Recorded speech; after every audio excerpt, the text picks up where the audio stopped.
After several shifts in the Democratic race for the 2020 presidential nomination this past weekend, The View co-hosts discussed the importance of the Black community's vote and its impact on the L.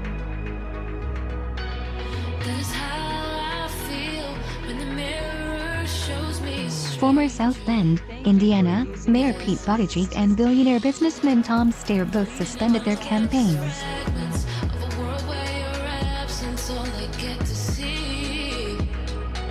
Churchgoers at the historic Brown Chapel AME Church in Selma, Alabama, dismissed former New York City Mayor Michael Bloomberg during a campaign stop.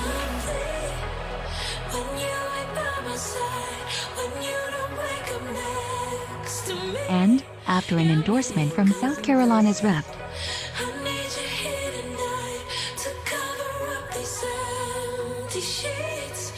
Jim Clyburn, former Vice President Joe Biden went on to win the state's primaries with 39 delegates, catapulting him into second place among the other candidates.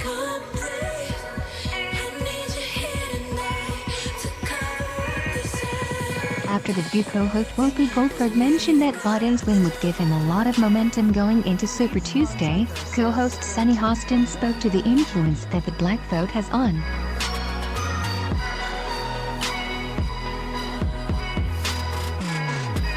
Once again, Black voters show that they are the heart and soul of the Democratic Party, the most reliable voters in the Democratic Party, and they showed out for him in large numbers, Hostin said.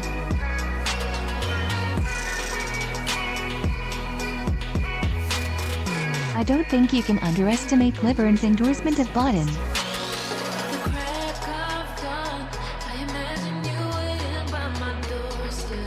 There has to be some retooling for the campaign, Hostin continued.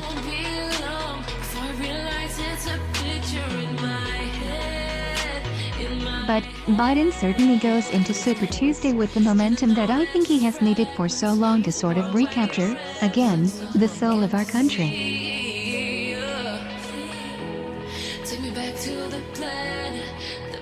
I'm just very, very happy that he's where he is right now.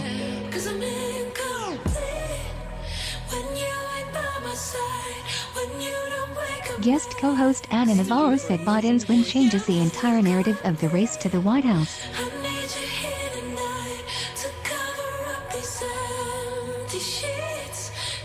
People running for office need to learn and understand that you don't just show up to the church the Sunday before election and expect to get the vote, Navarro continued, referring to churchgoers W.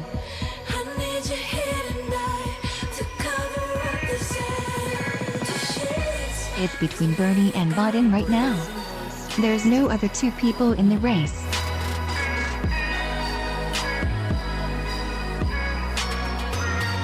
It is gonna be an absolute cage match going into Super Tuesday.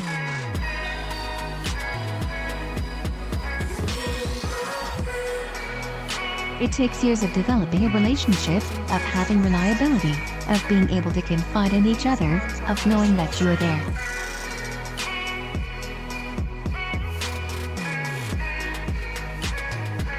The question for many Democrats is not just the difference between socialism and a more traditional Democratic candidate.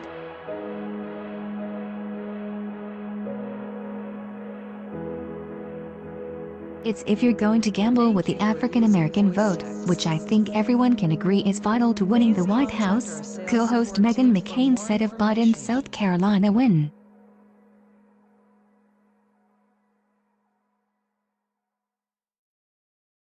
14 states and American Samoa will head to the polls on Tuesday, giving candidates a chance to win 1,344 of the 1,991 delegates needed to win the Democratic nomination.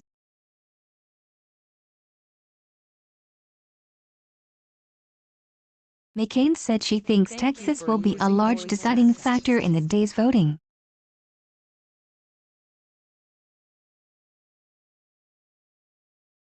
Bernie, actually, is really seriously in play in Texas.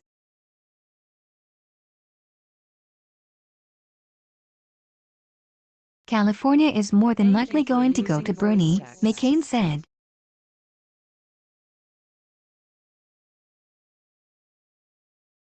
saying that black voters are key in North Carolina. Austin predicted that Biden will win there, but said she wasn't as certain in other states.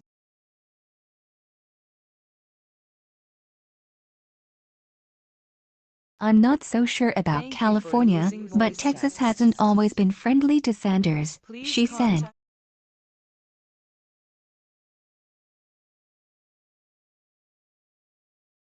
He lost Texas to Clinton because, again, of that minority vote.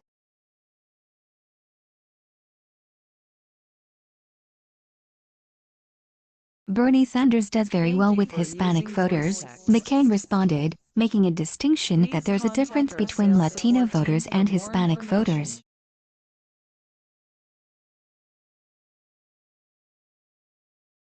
It's a huge difference between the Hispanic population in Texas and the Latino vote in Florida, she said.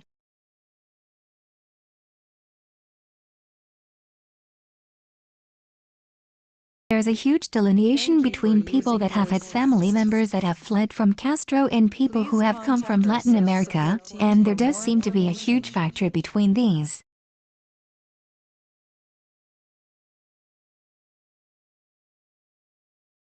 The co-hosts also spoke about the churchgoers who protested Bloomberg's campaign appearance Sunday.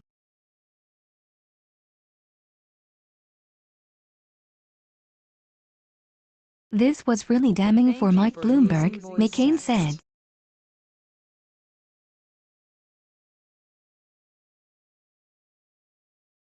To know what Mike Bloomberg's path is if he doesn't get any delegates in Super Tuesday, which it's looking like he won't.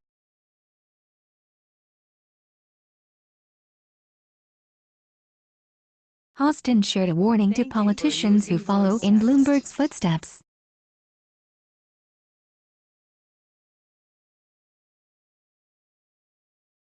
I caution these politicians, stop trying to show up at the black church on a Sunday when you've never been at the black church before, she said.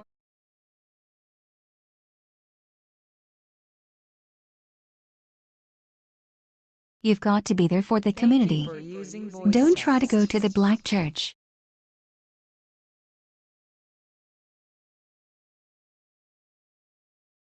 You can't just show up and not really be invested in the community from day one.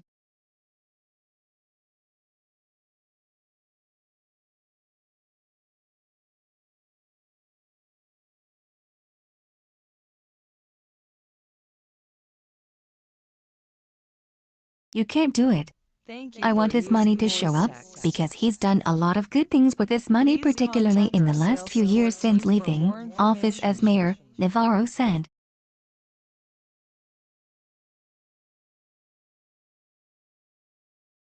Mike, maybe not for president, but we'll take your cash.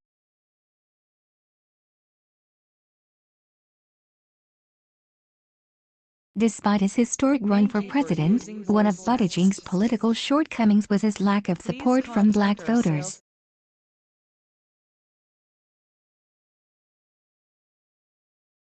And with minority voters making up nearly a third of the electorate, that could have called Buttigieg's viability into question.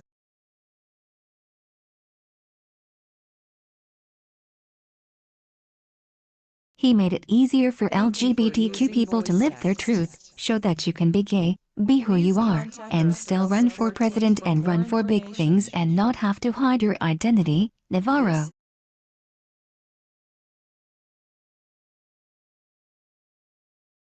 He talked about faith very openly, Navarro continued.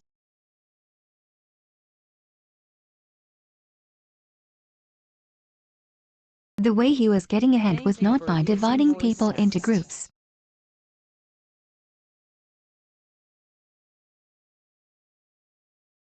It was about bringing people together. What I really liked about him was that he was interested in what could be done better, Goldberg said.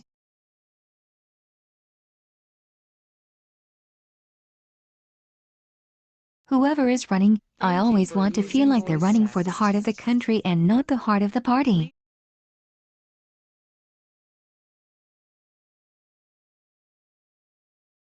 So wherever we end up, Goldberg continued, feet should be held to the fire so that the people are actually getting more bang for their buck than we've gotten in the last several years.